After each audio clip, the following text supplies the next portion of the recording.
and welcome to the Amagi. In today's video, we're going to be interviewing Rob Plays, a Disney channel with over 100,000 subscribers.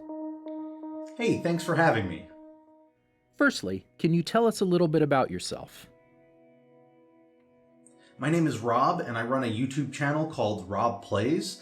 It originally began as a video game channel, but over the years, and it's quickly approaching 7 years now, it has kind of transformed into a history channel that specifically focuses on not only Disney as a company, but more specifically the Disney parks, so Walt Disney World and Disneyland, and sort of all of the weird stories and origins behind those parks.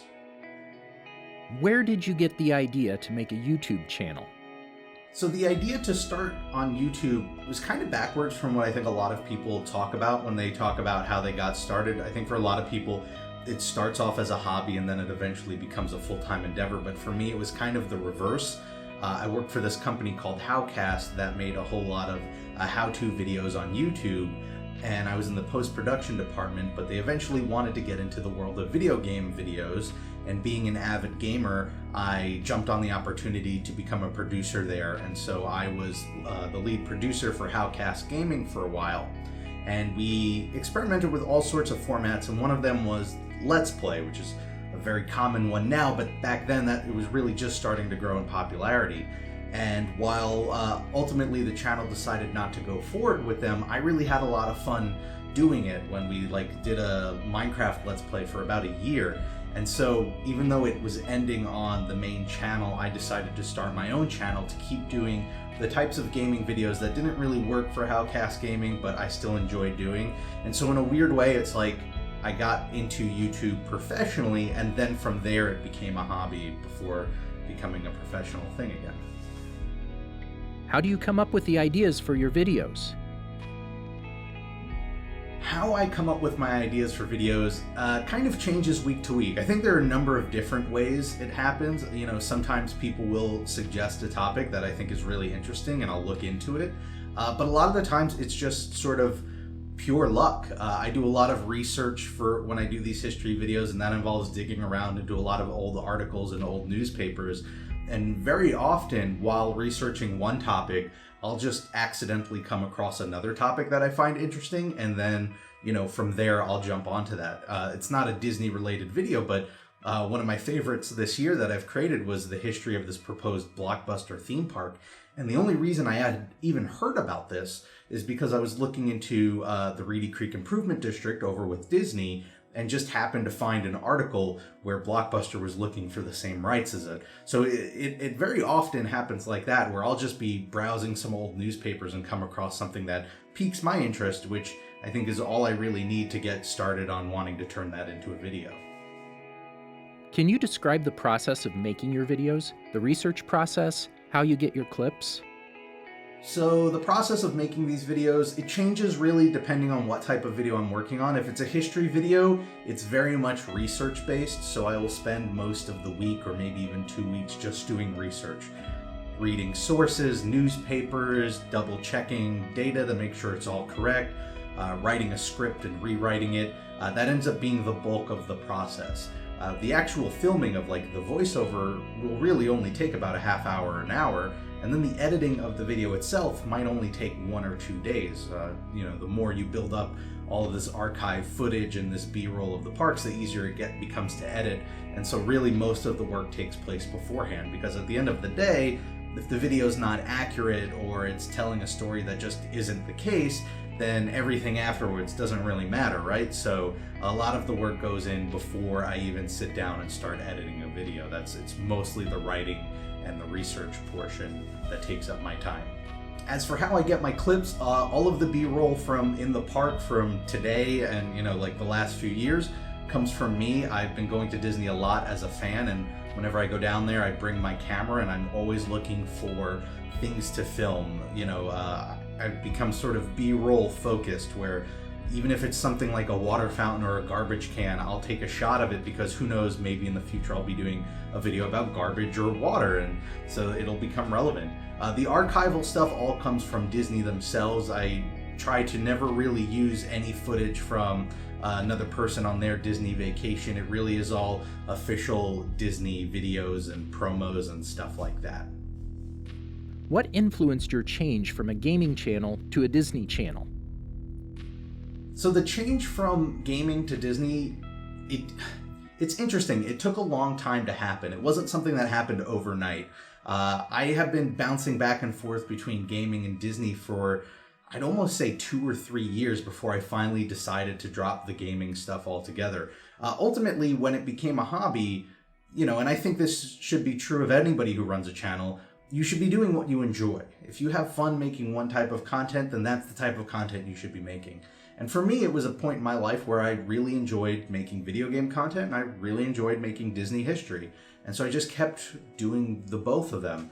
But at a certain point, I realized there are only so many hours in the week, and while I could keep juggling all these different types of content, if I really wanted to get good at one type, I had to drop everything else and just focus on it. And ultimately, when I thought of the type of YouTube videos that I watch when I sit down and watch YouTube, it is the sort of educational, historical stuff that I really enjoyed. And so I wanted to focus on that. And I realized there was such a deep well with Disney history. Disneyland opened in 1955, Disney World in 71. There's so many years of stories to tell. And so it just seemed to make the most sense to go in that direction, because while I was getting more and more excited about the types of stories I could tell from Disney history, at the same time, I was having less and less fun playing video games when I was trying to make YouTube videos about them, because I would sit down to play, and it really became a just never-ending question of how do I turn this into a video as opposed to just enjoying the game. So it almost came at a really natural point to just drop the gaming stuff and then focus on Disney history. And sure enough, once I did that, I started to see the channel grow and grow, because I think when you really do focus on one thing and doing it well, it shows through the work. You just moved to Florida. Are you doing YouTube full-time now? I did just move to Florida. I actually just moved to Florida about a month ago, though I have been doing YouTube full-time for longer than that. I quit my day job last January and have been doing YouTube full-time for the past 1.5 years now. It's been really fun. It's really exciting. I think to anybody who is aspiring to become like a YouTuber, it's a goal that is totally worth chasing after, but I think you have to approach it with realism. I kind of started doing YouTube full-time, full well knowing that it wasn't going to be a long-term thing. If I'm still doing this in a year or two, I'll consider myself lucky. It really is just a matter of trying to enjoy it while it's there, because who knows, it's YouTube. The algorithm changes. The channel that's growing right now could be gone tomorrow, and so I'm just kind of enjoying the ride while I can, and now I get to do it from Disney's backyard. One thing that drew me to your channel was your amazing thumbnails. Do you make them yourself? If so, do you have a graphic design background? Well, I appreciate the kind words about the thumbnails. I do create them myself, although I kind of feel weird saying that because I don't have a graphic design background. I've started to put more effort into my thumbnails about 1.5 years, 2 years ago. I went to a class at the YouTube space, and one of the things that we were taught that really stuck with me was, there was a channel, and I forget the name of the channel now, but they were a pretty big channel. It was a comedy channel that was like over 1 million subscribers. They talk about how they think of a title and a thumbnail before they even make a video. And if they don't have a good title and thumbnail idea, they don't make the video, because to them, that is just as important as the video itself. And it's kind of true. If you can't convince people to click on your video, then the video is not going to have any sort of impact on them. And while I didn't go as far as to thinking of a thumbnail and a title first for all of my videos, I did realize I needed to start putting more effort into my thumbnails, because usually, back in the old days of the channel, I would just take a screenshot from the video, I'd throw some text on it, I'd be done in 15 minutes. But then I started to sit down and really spend time, sometimes hours, just trying to figure out, all right, what visual is going to work, or what text is going to work, what color schemes are going to pop in the right way that isn't obnoxious but still grabs your attention. So I did start to put more effort into my thumbnails. That said, while I do create them all in Photoshop, a lot of the art is like stuff that I trace over. So, for instance, I did a video on Pocahontas, and it's got a really nice rendition of Pocahontas on there. I'm not going to pretend that I did that freehand, because I definitely did not, but I did trace over a still from Pocahontas so that it was still creating it from nothing, but it was, you know, with a little bit of guidance. And really, I think anybody can do that sort of thing. I don't think it takes a background in graphic design for that to work. I think you just need to consider the audience more. One important fact is, today on YouTube, the majority of people watching videos are doing so from a cell phone. Mobile is the biggest platform for YouTube. And so any thumbnail you design has to work not only on a computer screen, but on a tiny little phone screen. And so those are the kind of things you need to consider when you're like laying out a thumbnail. You know, is this going to be readable, or is this going to be something that anybody can comprehend on a tiny phone screen versus a big computer monitor? I think once you start to think like that, maybe that is the process of learning graphic design, I guess. So, you know, it could go a long way. Improving thumbs can really improve the growth of a channel. You also have a vlogging channel, Rob Plays Adventure Company. Why did you decide to make another channel? Why not just post your vlogs on your main one? So my decision to start the Rob Plays Adventure Co. was definitely more of a how the sausage is made kind of situation. I can't really pretend that I thought it was a good creative direction, or, you know, it's where my gut was telling me to go. It really is the way YouTube kind of functions. As the history videos picked up on Rob Plays, I was still posting my vlogs there, and, you know, people were coming to the channel for the history, not the vlogs, and so the vlogs weren't getting a whole lot of views. And while I'm okay with that, I don't need all of my videos to get a ton of views. What I noticed was that the YouTube algorithm was kind of hurting my channel because all these other vlogs that I was posting weren't doing as well. And I think YouTube likes to see consistency more than anything else. So for the sake of Rob Plays, I decided, you know, I didn't want to stop making these vlogs. I just needed to give them a new home.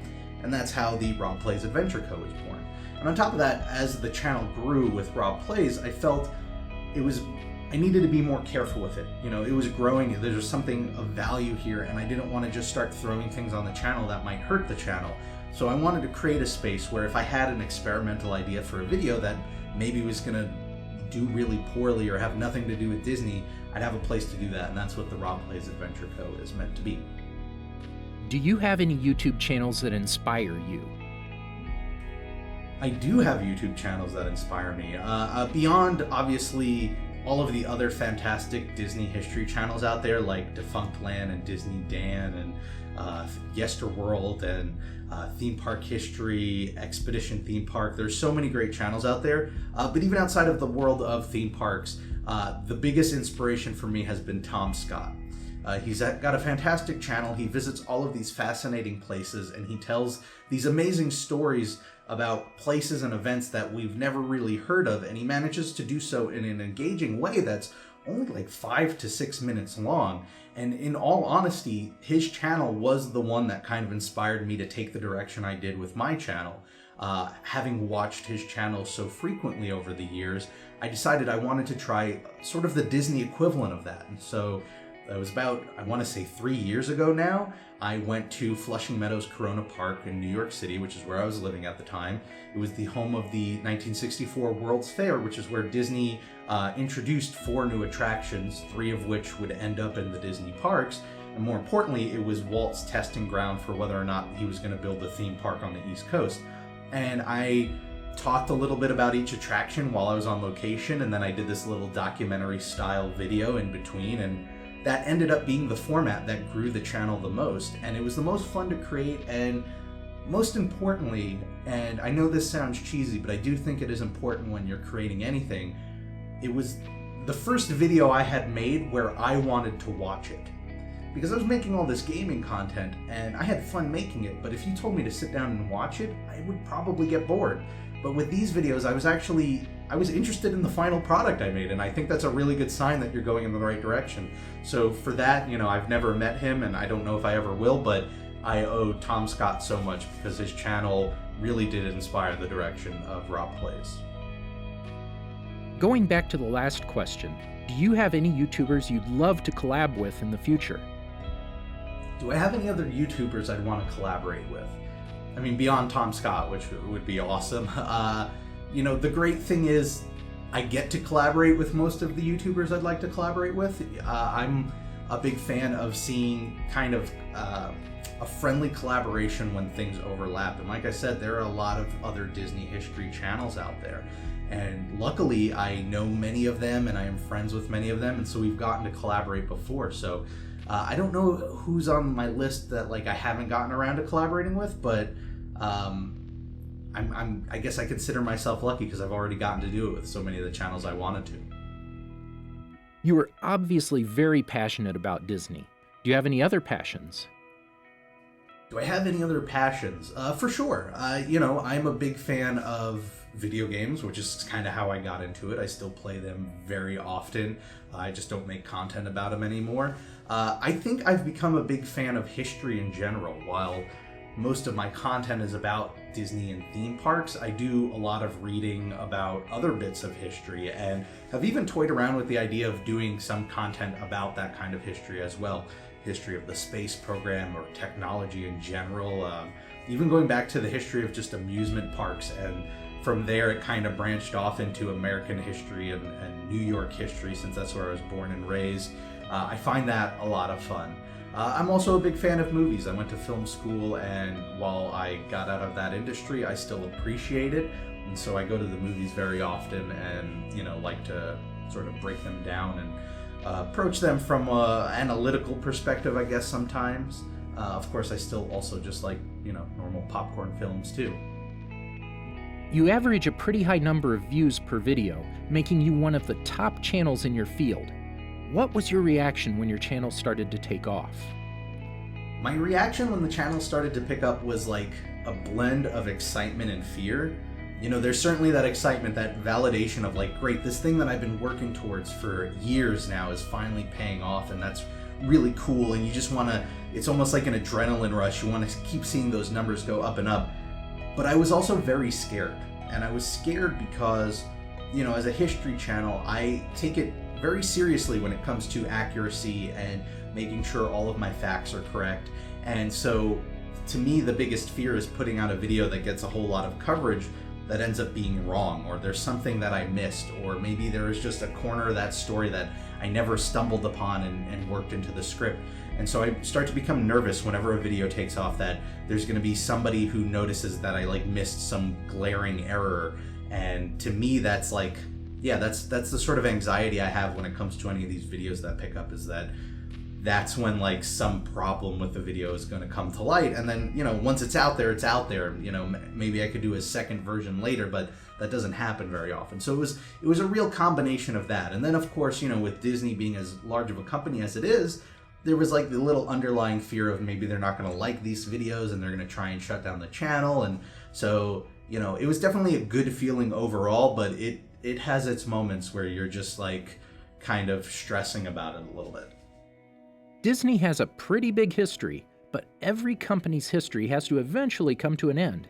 Do you have a backup plan for when you start running out of ideas for Disney videos? And will you take a similar approach to Company Man's channel? Or do you believe you will always come up with ideas for videos? So do I have a backup plan when I run out of Disney ideas? No. And, well, yes and no. I actually don't know if I have an answer to that. Here's the thing. Disney is a pretty old company. Even if I go outside of the theme parks, we're talking about a studio that was formed, at the beginning of last century. It's got so much history to it that I could probably do a video every week and still have ideas, 5 or 10 years down the line. That said, I don't know if I will last that long. I might, just end up going with other ideas that I find more interesting. At the end of the day, even though I am doing this full-time as a job now, I still let the primary motivator be what I'm interested in. Because if I'm not interested in what I'm doing, then it's just work. And if it's just work, there are a lot more lucrative careers out there than YouTube. So I really try to make sure the most important part is I'm enjoying what I'm doing. And so, while it's not a backup plan as much as where I might see the channel go, I could see myself covering other parts of history. Now that I live down here, I do want to explore more of Universal Studios, so I can see myself doing history videos for Universal as I get interested in that. But just in general, I'm very interested in the entertainment industry and the amusement park industry, so I can see myself going in that direction as well. I'm not really too worried, because while there probably is a finite amount of Disney history, for one person there's a seemingly infinite amount of history out there, and that really is the driving passion, is the history part. I just happen to be a Disney fan who's into history. Being one of the top Disney channels must come with some perks. Do you get any special treatment at the parks? Free Disney cruises? Pictures taken with fans? Do I get Disney perks because I'm part of a Disney channel? No. Officially, as far as I know, Disney doesn't even know I exist. Maybe they do, maybe they don't. But I don't get free cruises, I don't get free tickets or anything like that. There are creators out there who work with Disney's like PR department, and they will get free cruises, they'll get free events, they'll get to go do all that stuff. But I think because I focus on history, I'm not as relevant to a company like Disney.